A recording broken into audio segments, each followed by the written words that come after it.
वृंदावन स्थित तुलसी पीठ के पीठाधीश्वर तुलसी महाराज का रविवार को नगर आगमन हुआ। मुंबई के जुहू में समुद्र आरती की शुरुआत को लेकर सनातनियों को निमंत्रण देने आए तुलसी पीठाधीश्वर तुलसी महाराज ने पल पल इंडिया न्यूज से खास बातचीत करते हुए अयोध्या में श्री रामलला की प्राण प्रतिष्ठा और मंदिर निर्माण का श्रेय पीएम नरेंद्र मोदी को दिया। उन्होंने कहा कि राम मंदिर तो उसी दिन बन गया था जब महाराज दशरथ के यहाँ भगवान श्री राम का जन्म हुआ था। जय श्री राम भैया, राधे राधे। और आपका स्वागत स्वीकार करते हैं क्योंकि जबलपुर में मेरा आना पहली बार हुआ है। एक कहावत लिखी है कि गोविंद की कृपा के बिना कुछ होता नहीं है, तो आपसे भी मिलना, आपके चैनल को मिलना इसी भाग्य में लिखा होगा, इसलिए मिले। अभी राम मंदिर का निर्माण हुआ है, क्या कहना चाहते हैं?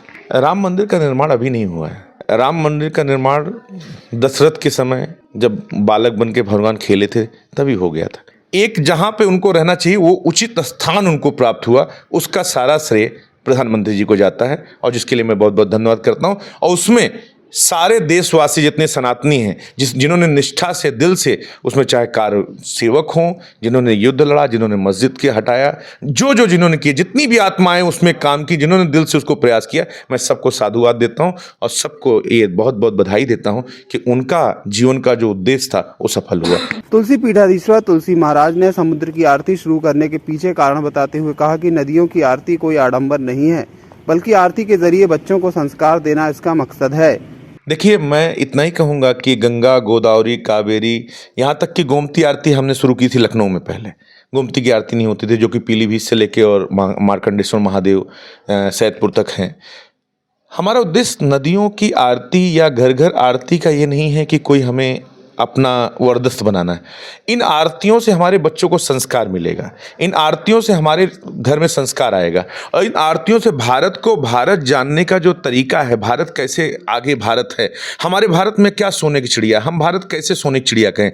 तो जहाँ पे वेद मंत्र हो, जहाँ पे बहुत सुंदर भगवान की पूजा हो रही, जहाँ पे बच्चा कहते हैं हम उस देश के वासी हैं जिस देश में गंगा बहती है, तो ऐसा कहने से थोड़ी ना होगा, उसको दिखाना भी पड़ेगा कि गंगा हमारी कैसी है, गोदावरी हमारी कैसी है, जमुना हमारी कैसी है, सरस्वती हमारी कैसी है, कैसे हमारा सनातन संस्कार पत्थरों में भी प्राण डाल देता है। कुछ बकवास एक बार मैं देख रहा था न्यूज में, कोई प्राणी कह रहा था कि अगर आप लोग पत्थरों में प्राण डाल सकते हो, प्राण प्रतिष्ठा कर सकते हो, तो इंसानों को क्यों जिंदा नहीं कर सकते, सिपाहियों को कर दो, उनको कर दो। तो मैं उनसे इतना ही कहना चाहता हूं कि जीवन में प्राण देने वाला ईश्वर ही है और प्राण लेने वाला भी ईश्वर है। तो ईश्वर को प्राण नहीं दिया जाता है।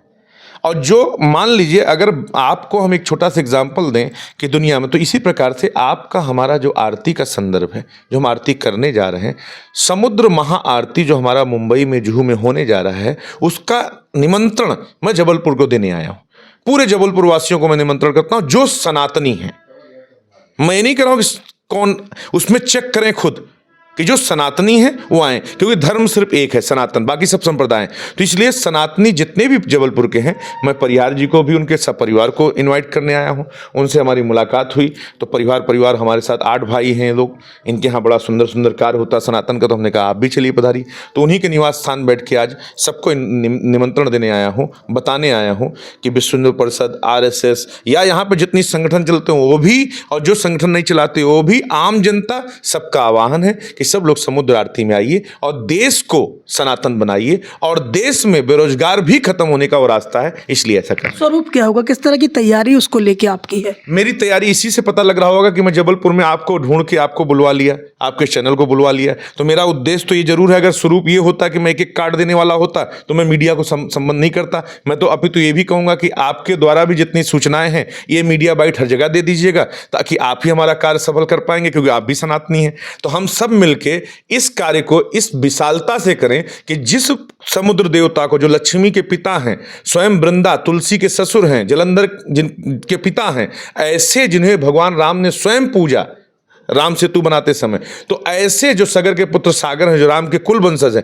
उनकी आरती हम करने चल रहे हैं। तो हमारी आरती नहीं है, हमारे भारत के वर्ष की आरती है, हमारे भारतीयों की आरती है, हमारे सनातनियों की आरती है। उस आरती में हम सब साथ रहेंगे, यही बात कहें। अब वृंदावन से आते हैं, अब राम मंदिर का काम लगभग तो चल ही रहा है, राधा कृष्ण कॉरिडोर की वहाँ तैयारी स्टार्ट हो गई। जी, बांके बिहारी मंदिर की तैयारी कॉरिडोर की स्टार्ट हो गई और वो होना जरूरी था, क्योंकि जितनी भीड़ वहाँ पे आ रही है, और मुझे मुझे लगता है कि भारत में सनातनी जैसे जग गए हैं। आज अयोध्या हो, बनारस हो, इतना ज़्यादा भीड़ है, तो मुझे प्रसन्नता है कि वहाँ कॉरिडोर ही बने, वो तो बड़ी बात है, लेकिन उससे ज़्यादा इम्पोर्टेंट है कि वो बगल में मथुरा है और मथुरा का कोर्ट में केस भी स्वीकार हो गया है। तो मैं तो इतना ही मुस्कुरा के कहूँगा, ज्ञान वापी के बाद बात तो यही है कि सुंदर सी एक छोटी सी बात कहता हूँ कि मैंने तो पहले ही कहा था कि देखो, आप सभी इतिहास में कहते हो कि 60,000 मंदिर हिंदुओं के तोड़े आपने, तो हम मांग क्या रहे थे? 3 मंदिर, अयोध्या, काशी और मथुरा। तो वो तो हाल यही हो गया इन लोगों का कि क्या कहा, कृष्ण भगवान ने बोला दुर्योधन 5 गांव दे दो, मैं मना लूंगा पांडवों को, लेकिन 5 दिए नहीं। फिर हुआ क्या? कुल का कुल, खानदान का खानदान मामला। तो मैं तो इतना मुस्कुरा के कहूँगा कि अभी भी समय है, सुधर जाओ और जो हम चाह रहे हैं कर लो, तो आनंद में मौज लो। अगर अभी भी नहीं समझोगे तो फिर समझाने के लिए वक्त नहीं रहेगा और फिर हम कुछ कहना नहीं चाहेंगे। पल पल इंडिया से बात करने के लिए आपका बहुत बहुत धन्यवाद। बहुत बहुत धन्यवाद। जय श्री राम और राधे राधे। और आपका मीडिया का बहुत बहुत धन्यवाद जो आप समय निकाल कर हर जगह पहुंच जाते हैं, और आप सब नहीं हो जितनी आसानी से हमारी बात समाज तक नहीं पहुंचती। इसलिए पल पल इंडिया और आपके जितने भी चैनल्स हैं सबको बहुत बहुत शुभकामना, बहुत बहुत धन्यवाद। भारत माता की जय। ब्यूरो रिपोर्ट, टीम पल पल इंडिया न्यूज।